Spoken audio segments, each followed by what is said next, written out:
Bienvenue dans le podcast IMO-Pays. Aujourd'hui, j'ai le plaisir d'être accueillie par Jude-Stéphane Turiaf à la Villa Cayalis au Carbet. Bonjour Jude-Stéphane. Bonjour Sabine, merci pour ton invitation. Merci de nous accueillir aujourd'hui. Alors, pour commencer, je vais te poser une première question. Parle-nous un peu de toi. Qui es-tu? Quel est ton parcours pro et à quoi ressemblait ta vie avant ce projet immobilier? Alors, donc, écoute, je suis martiniquais, j'ai 42 ans. Ma vie était tout autre avant de commencer ce projet, parce qu'en fait, j'ai travaillé pendant 17 ans à l'Éducation nationale en tant que professeur des écoles. Okay.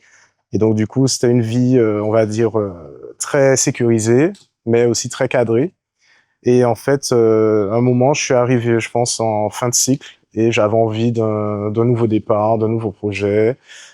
Quelque chose qui était plus aligné un peu avec tout ce que j'aimais, c'est-à-dire l'immobilier, les aménagements et aussi avoir plus de liberté. D'accord. Et du coup, c'est pour ça que j'ai eu cette envie de créer ce projet. Très bien. Et du coup, quel était ton rapport justement à l'immobilier au départ? Est-ce que tu étais déjà investisseur dans l'âme ou totalement novice quand tu t'es lancé dans cette aventure? Alors non, en fait, l'immobilier en fait m'a toujours attiré. J'ai toujours aimé ce qui était beau, ce qui était les beaux espaces, les beaux lieux. Donc j'ai toujours vraiment eu cette fibre-là.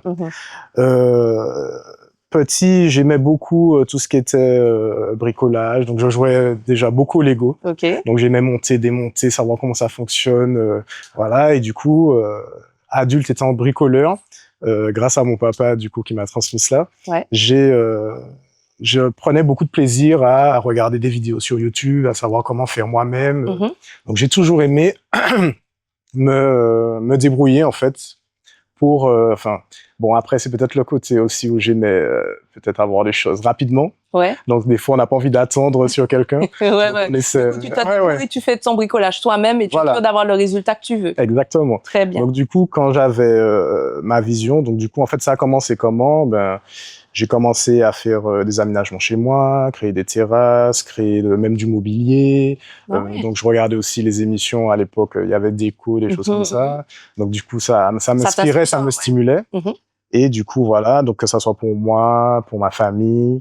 Donc, j'avais toujours des idées et tout d'aménagement. Et puis, du coup, je me suis mis aussi à faire des plans. De façon à déjà prévoir ce que ça pouvait donner. Des plans comment? Des plans sur informatique? Oui, après des plans 3D. Voilà, des plans 3D. Donc, au début, avec des logiciels. Alors, j'utilisais au début des logiciels amateurs. Sweethome 3D. Qui m'a permis de faire déjà plein de plans et de m'entraîner. Ensuite, j'ai pu me former à des logiciels d'architecture d'intérieur, comme SketchUp. Et tu as appris en autodidacte? Oui. J'ai appris, j'ai aussi suivi des formations en ligne. Parce qu'il y a des choses, bon, bien sûr, qu'on ne peut pas maîtriser comme ça, qu'il faut vraiment du temps. Rentrer en profondeur dans la technique. Voilà. Donc, du coup, j'ai pu faire en ligne tout ce qui est architecture d'intérieur, voir un peu comment était le métier, quelles étaient un peu toutes les, on va dire, les tâches qui incombaient à un architecte, un peu. Mais tout en étant professeur, hein? Tout en étant professeur, voilà, oui. Tu fais ça tout en étant toujours professeur. Et en fait, du coup, voilà, à un moment, je me suis dit, bon, écoute, faut te lancer. C'est bien de faire des choses, des aménagements, voilà, en virtuel. Mais à un moment, voilà, donc j'ai commencé et tout à faire peut-être des aménagements même pour des restaurants et tout. Mais du coup, je n'avais pas encore fait un projet de cette envergure, quoi. Très bien. Du coup, cette maison dans laquelle nous sommes, c'était quoi à l'origine? Est-ce que c'était une maison familiale, un lieu de vacances? Surtout, qu'est-ce qu'elle représente émotionnellement pour toi? Alors, donc c'est une maison en fait que j'ai toujours connue, puisqu'elle était déjà dans la famille avant ma naissance. Donc du coup, toutes mes vacances, je les passais ici. Donc j'ai plein de souvenirs. C'était chez qui?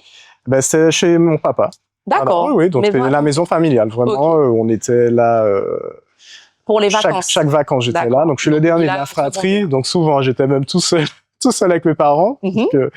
J'ai des grandes sœurs qui, elles, faisaient déjà leur vie, entre guillemets. D'accord. Donc, j'étais toujours le petit dernier à rester avec papa Ok. et maman. Ouais. Donc, du coup, voilà, il fallait que je m'occupe, hein. Donc, du coup, j'ai beaucoup de souvenirs ici, à jouer jouer près de la rivière, Mhm. à faire du kayak sur la plage, voilà. Donc, je m'occupais comme je pouvais. Mhm. Et du coup, c'était une maison vraiment, j'ai plein de souvenirs. Et le souci, c'est qu'au bout d'un moment, ben, en fait, cette maison, elle n'avait pas tout le confort moderne. Ouais. Et ce qui fait que l'entretien devenait délicat. Il fallait beaucoup prendre de temps pour nettoyer, etc. La végétation prenait de la place. Oui, parce que là, on est en pleine nature. Hein. Il faut le dire, on est à côté d'une rivière, en face, il y a la mer, et on est vraiment les pieds dans l'eau là. Voilà. Donc, du coup, donc le cadre était magnifique, mais en fait, il nous manquait du confort. Ce qui fait que, bon, ben, au bout d'un moment, on ne dormait plus dans la maison, on passait que des journées. Okay. On avait toujours un peu la flemme de rester pendant les vacances, voilà. Et du coup, je me suis dit, bon, c'est dommage, en fait, d'avoir un si beau cadre. Oui. Et puis, de ne pas avoir un lieu qui qui aille avec le cadre, quoi. Ouais, je vois. Du coup, je me suis dit, bon, moment, il faudra peut-être penser à revoir un peu les choses. À améliorer et voilà. Donc, du coup, j'ai vu que depuis petit, tu avais déjà cet esprit de... Oui. Ah oui, j'avais déjà les choses. Très rapidement, j'avais déjà imaginé plein de choses. Très bien. Ouais. Du coup, ça nous permet de passer à la deuxième partie, la naissance du projet. Donc, le chantier. À quel moment tu t'es dit, OK, je transforme cette maison en villa haut de gamme, pied dans l'eau. D'où t'est venue l'idée exactement et une opportunité, donne-nous les contraintes, ta vision et en quelle année tout ça a commencé? Alors, donc ça a commencé un peu après le Covid, 2021. OK. 2021, donc bien sûr, je pense aussi le Covid, le confinement et tout, ça a été une période pour beaucoup de gens avec une remise en question. Hein. On se dit, bon, est-ce qu'on repart sur la même chose? Est-ce qu'on change de vie? Oui. Est-ce que... C'est marrant parce que j'ai eu cette prise de conscience exactement. Ah oui, non, mais je pense que planétairement, enfin, c'est quelque chose qui... Ça a mis un stop dans nos vies où on était dans notre routine et quand on a pris le temps de respirer, on s'est dit, ah mais on peut peut-être faire autre chose en fait. Ouais. Et du coup, voilà, je me suis dit, bon, allez, on va essayer de faire quelque chose, de se lancer. Écoute, bon, après, c'est vrai que c'est un pari, parce que c'est quand même une maison qui est en bord de mer, donc qui est... On a déjà des risques en Martinique. Oui, donc il y a des aléas qui sont supérieurs. Voilà, on a de l'inondation, des vagues submersions, en fait, on a beaucoup de dégâts, donc on peut se dire, bon, est-ce que je fais ou non, c'est peine perdue et puis je perds mon argent, quoi. Peine, oui. Mais je me suis dit, non, écoute, j'ai ce rêve-là, c'est le moment. J'avais vraiment besoin de donner du sens à avoir quelque chose qui me tienne à cœur et puis où je me sens vivre, quoi. Je fais vraiment ce que j'aime. Challenge. Ouais. Du coup, je me suis dit, écoute, ça, de toute façon, ça vaudrait le coup. Faut y croire et puis vas-y, commence, lance-toi. OK, donc 2021. Ouais, 2021. Le projet est né dans ta tête, tu te lances. Et tu commences par quoi? Alors, premièrement, ben déjà, il a fallu donc mettre sur plan ce que j'avais dans la tête. Donc, du coup, j'ai commencé avec tous mes plans 3D. Donc, pendant peut-être 6 mois, j'ai affiné, j'ai amélioré, voilà. Une fois que j'ai eu un produit qui me plaisait vraiment. Donc, pareil, il a fallu faire aussi des études techniques. OK. Donc, tu as fait appel à qui? Ben, j'ai dû faire appel à des professionnels pour faire tout ce qui est études de sol, des choses comme ça, pour savoir ce qui était faisable aussi. Si je pouvais faire un étage, si je pouvais faire, enfin voilà, quoi, il y a plein de choses. La faire dimension, aussi l'étude aussi des fondations actuelles, comment est le terrain. Donc déjà tout ça. Oui, quand on parle d'un bâti déjà. Voilà. Donc avant même de commencer, il fallait déjà savoir de quelle base on a. Oui. Et puis. Pour voir quoi développer dessus. Donc du coup pareil, il fallait aussi que au niveau des plans. Que je garde, j'ai souhaité garder aussi la structure de la maison telle quelle, donc en améliorant. Et donc du coup j'avais plein de contraintes aussi de façon à ce qu'il fallait que je trouve le bon compromis. Une fois que je l'ai trouvé, ben à ce moment-là ça a été de trouver des artisans, trouver des artisans pour chiffrer tout ça. Et puis une fois que c'était fait, me tourner donc vers la banque. Donc d'abord j'ai dû voir aussi en ayant le budget, j'ai dû aussi, donc je me suis mis à faire business plan. Business plan, pareil, avoir recours à des professionnels pour faire des avis de valeur locative, pour savoir combien j'aurais pu louer, la maison finie, etc. Donc toujours sur plan. Donc et oui, ça puis, fait voilà. pas mal d'intervenants Oui. professionnels Oui. et interrogés pour construire le projet au global. Oui, parce que On va revenir dans le détail Ok. après, t'inquiète pas. ça marche. Du coup, pourquoi avoir choisi le positionnement haut de gamme et Mhm. pourquoi la location saisonnière plutôt qu'une location classique à l'année? Mais en fait, parce que le lieu s'y prête, tout simplement. Déjà, c'est une maison au bord de mer, donc et tout, qui s'y prête aux vacances. Ouais.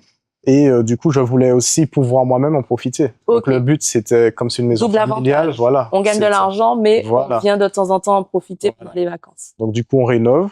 Mhm. L'argent qui rentre, ça nous permet du coup d'entretenir, Mhm. de gérer et d'améliorer toujours, et de pouvoir nous-mêmes en profiter quand c'est libre, de pouvoir Impeccable. en profiter, retrouver, recréer de nouveaux souvenirs et de nouvelles... Génial. voilà.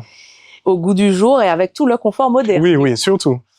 Du coup, raconte-nous le chantier comme si on y était. On veut savoir les étapes de ton chantier, donc de la démolition jusqu'à l'ameublement final, et donc quelles sont les grandes étapes clés. Et donc, n'hésite pas, bien sûr, à nous donner le timing dans tout ça.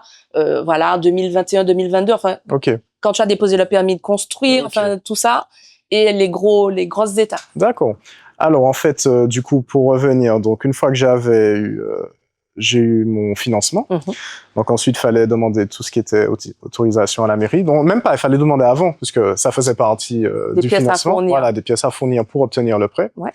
Donc voilà, donc il fallait pareil fournir des plans, faut avoir des autorisations.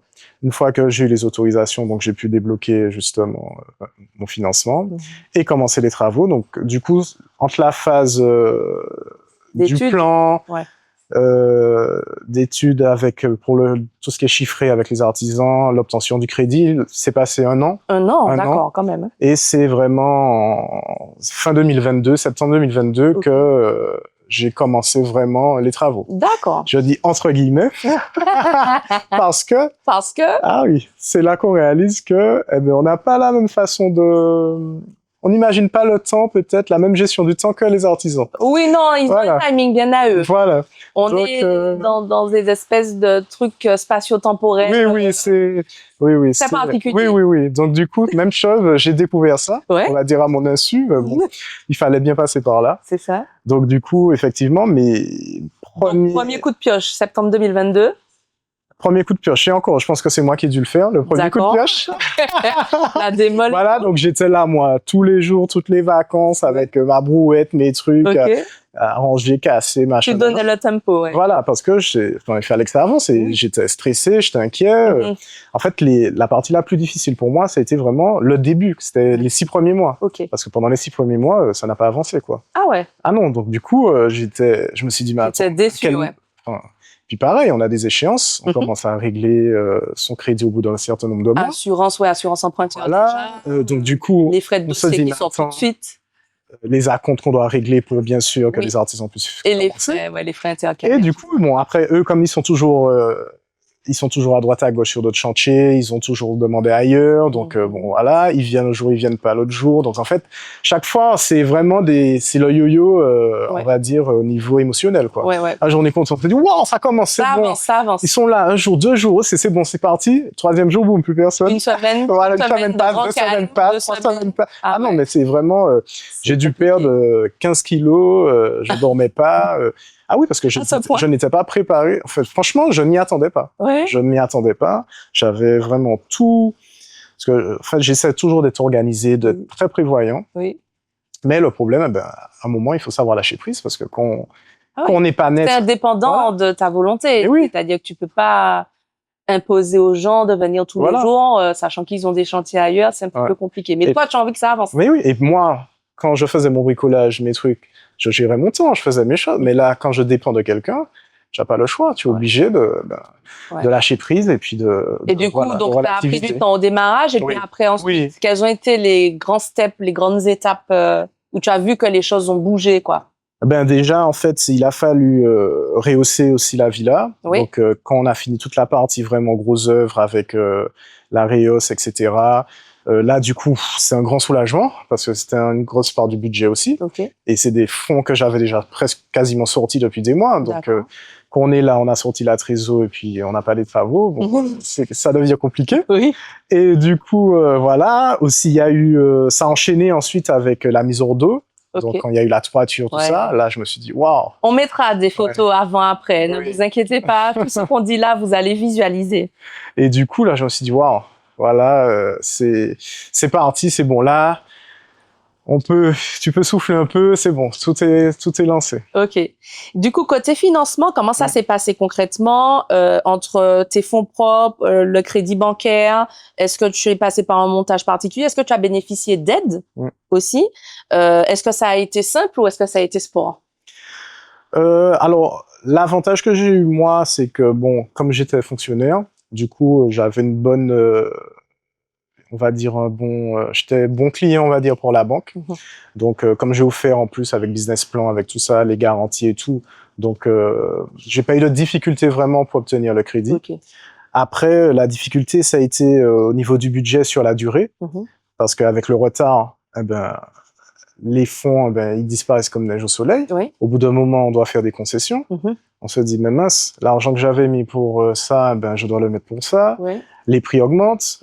Donc, en fait, ah oui, parce que du coup, tu as commencé en 2022. Ah oui, on était en pleine hausse des matériaux, post-Covid, il y a la guerre en Ukraine et tout. Exactement. Il y avait flambé sur le bois, flambé sur... Donc, moi, j'ai eu d'abord mes fonds, j'avais des fonds propres, j'avais économisé. Mais pour moi, ça, c'était un truc, on va dire, de secours. Matelas de sécurité. Voilà, pour, les imprévus, les aléas. Toujours prévoir des aléas. Ah oui, mais vraiment. Surtout en rénovation. Et du coup, au fur et à mesure, pareil, il y a des choses qu'on n'avait pas prévues. Donc, et puis, ça aussi, il y a des choses aussi qu'on veut améliorer et qui sont presque indispensables. On n'a pas le choix, on se dit bon. Donc voilà, donc c'est vraiment jongler. Donc là, j'ai dû faire appel aussi à ma créativité pour essayer de sans perdre en valeur perçue, trouver des moyens d'économiser. Donc moi aussi, j'ai mis ma main à la pâte. Voilà, c'est ça, la ça cuisine, aide. voilà, je l'ai montée moi-même. J'ai pu faire plein de choses moi-même. Donc du coup, voilà, j'ai essayé de jongler comme ça. Après, j'ai dû quand même, parce qu'au bout d'un moment, tout s'était épuisé. Et j'ai dû quand même prolonger aussi, faire d'autres crédits pour terminer. Un complémentaire, d'accord. Parce que pour toute la partie aménagement aussi, il y avait des surprises, des choses, des coûts que je n'avais pas évalués. Anticipés, Et même par rapport, justement par rapport aux saisonniers, on a des frais dans tout ce qui est pour la gestion même des entrées-sorties de la clientèle et tout, même tout ce qui est literie, etc. Il faut avoir double, triple exemplaires. Parce qu'il faut nettoyer, faire des rotations. Je lis les draps, serviettes, c'est un job. Donc tout ça, c'est des frais en fait que tu n'as pas toujours. Tu as beau en fait essayer de tout cadrer. Là, avec l'expérience, si je devrais le refaire, là, j'aurais peut-être plus de visibilité. Mais du coup, pour la première fois, c'est des choses qui étaient totalement nouvelles. Ah oui, vraiment. Alors, tu nous as parlé de problèmes de timing d'artisans, de coordination d'artisans entre le planning, les retards, les imprévus, tout ça. Est-ce que tu referais les choses différemment aujourd'hui, compte tenu de cette expérience? Est-ce que tu as un conseil à donner à quelqu'un qui essaierait de se lancer dans le même type de projet? Qu'est-ce que tu referais différemment? Alors, je ne sais pas si j'aurais refait différemment, parce qu'au final, je suis arrivé au bout de mon projet. Ça a pris combien de mois en tout? Alors, 1 an et demi. 1 an et demi, 18 mois, ouais. OK. 18 mois. J'ai terminé en mars 2024. D'accord. Voilà. Donc, voilà. Et du coup... Est-ce qu'il y a quelque chose que tu aurais pu améliorer, qui aurait peut-être fait bouger? Je sais pas. Déjà, peut-être... Alors, moi, déjà, j'avais essayé de cadrer. Donc, j'avais déjà un planning. Donc, j'avais mon fichier Excel, mon planning. J'avais essayé, pareil, d'estimer le temps, etc. Bon, après, ça a pris le temps. Vu que tu as des humains en face. Exactement. Voilà. Ça a pris le temps qu'il fallait. Tu as fait un groupe WhatsApp avec eux? Oui, bien sûr. Qui est devenu un peu tendu de temps en temps. Avec des petits messages. Ah oui. Ça, tu es là. Oui. Ah oui, non, là, le groupe WhatsApp, je sais pas, c'est au moment, je pense que j'arrête même de le regarder. Ah ouais? Et du coup, donc voilà, donc on essaie de gérer comme on peut. Et mais en fait, après, il y a plusieurs écoles. Il y en a qui vont préférer tout mettre dans les mains d'un artisan, de quelqu'un qui va gérer tous les corps de métier.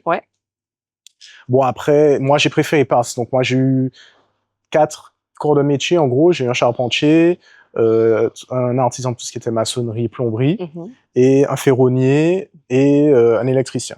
Voilà, donc j'ai travaillé à peu près avec 4-5 artisans. Et c'est toi qui coordonnais. Et c'est moi qui coordonnais. Voilà. Donc du coup, après il y a d'autres écoles, mais tout a ses avantages et ses inconvénients aussi. Donc après, je pense pas que j'aurais peut-être amélioré. Et puis apprendre peut-être mieux à gérer l'humain. Voilà. Voilà, gérer l'humain. Là, tu t'es amélioré sur ce point-là. Voilà, je pense que là, relativiser plus.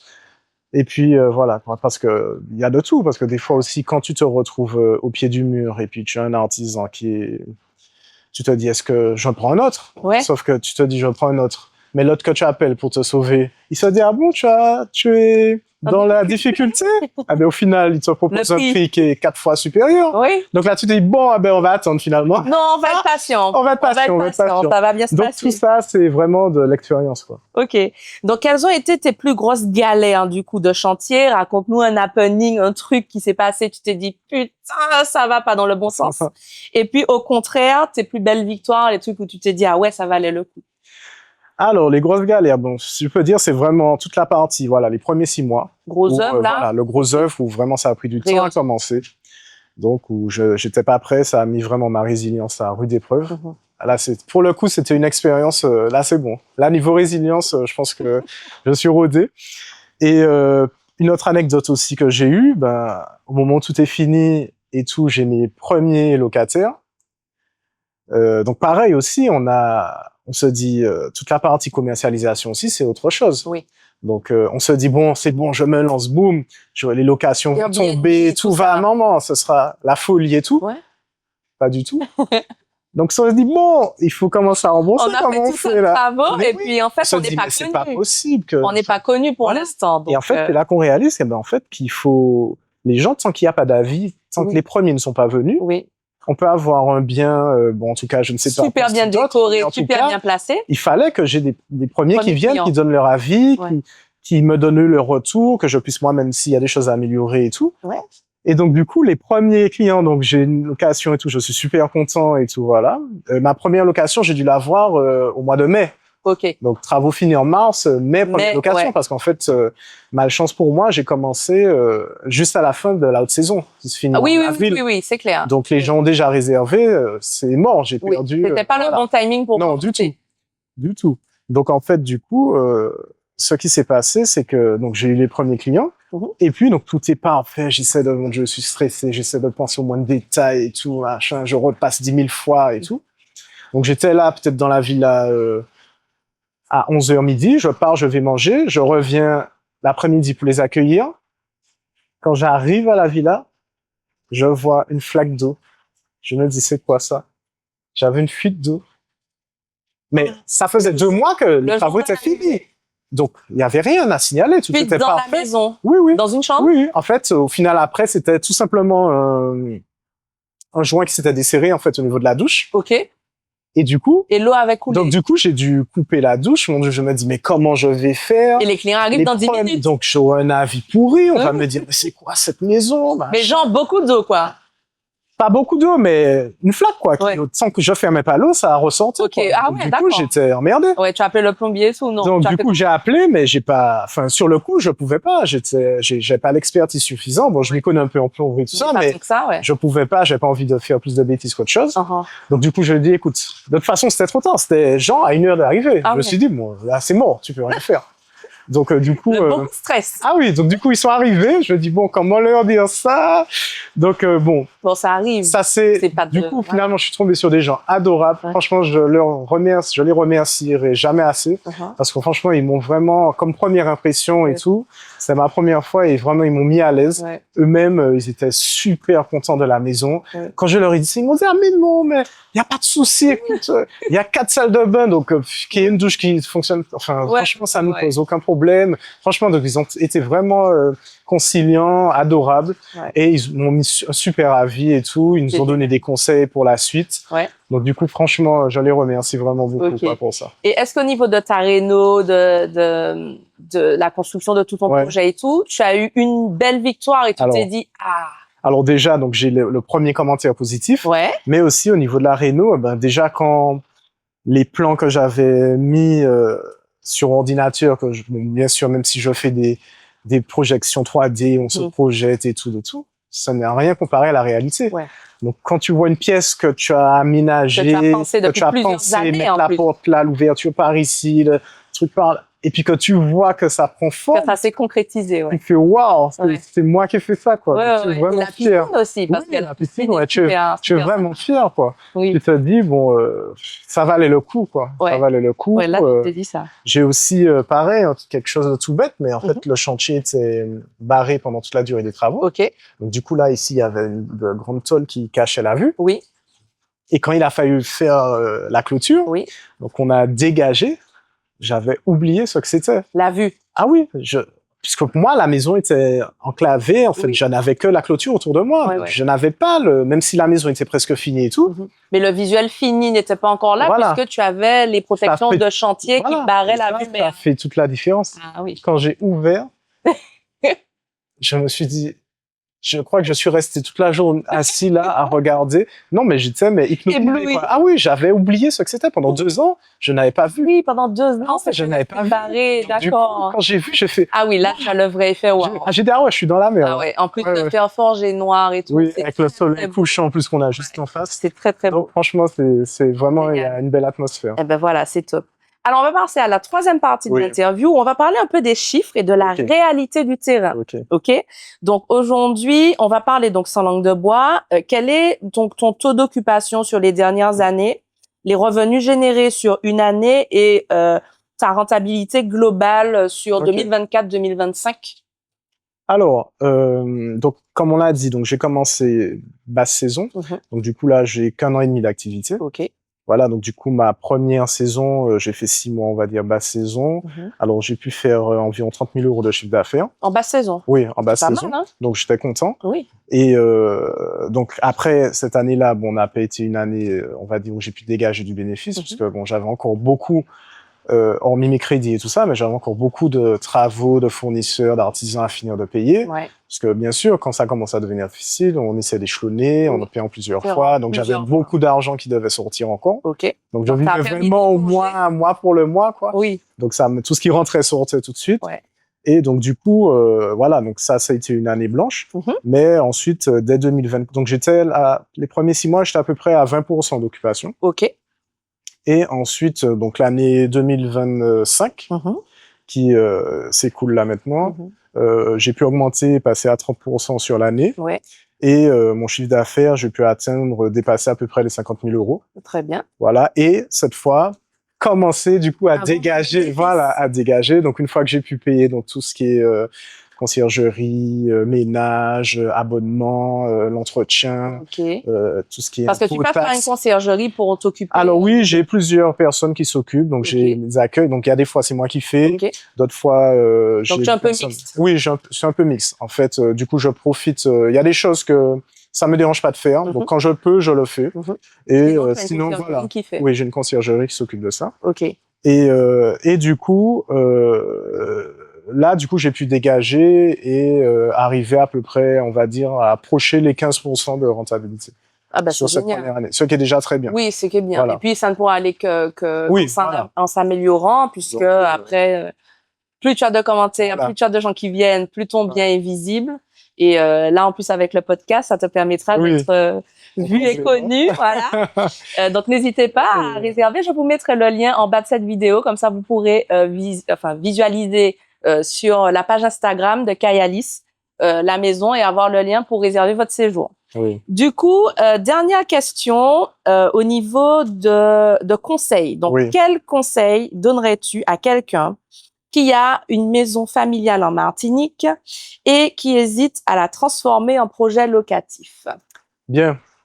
Alors, donc avant tout, je pense que faudrait pas qu'on néglige en fait tout le potentiel que peut avoir une maison, quoi. Même ancienne, même vétuste, parce que ça reste du bâti, ça reste de l'immobilier. C'est des choses qui se font rares et qui se feront de plus en plus rares. Et du coup, si on peut arriver du coup à se projeter, à même demander conseil pour avoir Oui, se faire accompagner. pour avoir des idées et avoir un projet qui peut être après ça dépend aussi du positionnement qu'on peut avoir. Mais une fois qu'on a déjà un bien et que on peut prospecter, faire des études de marché, voir un peu ce qui se fait, voir quelle cible on peut toucher, voir au niveau des finances, est-ce que c'est faisable, quel budget. Oui. Et puis on voit que finalement ça tient la route. Il faut foncer quoi. Ouais. Il faut foncer, je pense, parce que après, je pense que moi personnellement, si je l'avais pas fait, j'aurais eu des regrets. J'aurais eu des regrets et je pense que la vie est trop courte pour avoir la maison se serait dégradée, tu n'aurais pas pu en profiter comme tu en profites aujourd'hui. Exactement. Et en plus, ça te fait des revenus complémentaires. Et ça permet vraiment d'avoir des revenus. Et de préserver notre patrimoine également. Et à l'heure actuelle, tout coûte de plus en plus cher, donc plus on peut optimiser ses revenus, mieux c'est, je pense. Ouais. Génial. Eh ben, en tous les cas, je te remercie pour cet échange, Stéphane. Merci de nous accueillir aujourd'hui dans cette belle villa. Merci. Je te souhaite plein de réussite et plein de réservations. Oui. Et puis, je vous dis à bientôt dans un nouvel épisode d'Imo Pays. Ciao. Ciao.